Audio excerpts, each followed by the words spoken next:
What is going on, Panthers Nation? Carolina Dad here with your quick update. Ben Johnson has completed his interview. That makes 11 out of 12 coaches that have gone through the virtual interview process. Starting on the 22nd, we can have in-person interviews for any coach that is not in the playoffs.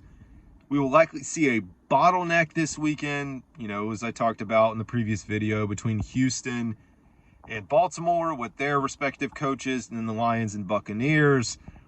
I was sitting there this morning thinking through the Ben Johnson situation, and a lot of people are pegging Ben Johnson to Washington, similar to folks who pegged Antonio Pierce to the Raiders. And I was like, what is the value proposition for the Carolina Panthers at this point? I think the value proposition still sits with, hey, you have Bryce Young. If that's your guy, you get to come home to Carolina, state where Ben Johnson is from. But when you start comparing the Washington Commanders situation, one, you have new ownership, so a fresh start, tons of cap space, just as it sits today, $70 million, a top pick so you can get the quarterback that you want. Here's the kicker. Here's the kicker that, as I was sitting there today thinking about this situation, the Commanders have their general manager. So the other thing that is the feather in the cap for the Commanders is that as they go through this interview process, whoever the coach is, and we can use Ben Johnson as an example, they can pick Adam Peters' brain and say, hey, how did you build things in San Francisco with the 49ers? What did that process look like? How did you go about evaluating players in the draft? What are the weaknesses on this roster, and what is your plan to address those? What are the key pieces that we're going to need heading into the draft?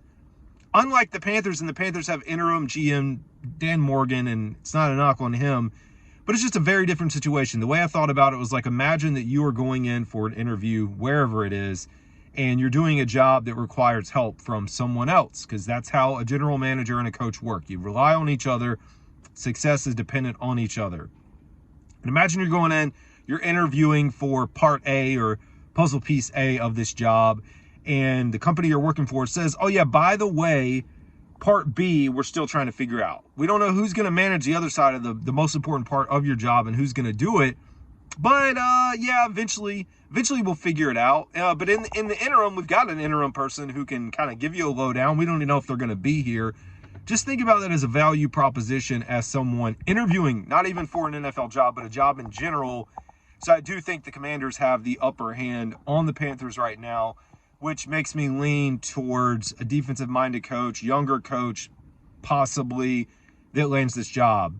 I think it would be a shock if we do get Ben Johnson. Not to say that I don't think it's not going to happen, but that's your latest scoop, folks. I will keep you updated throughout the weekend. Tons of football today. Y'all have a good one.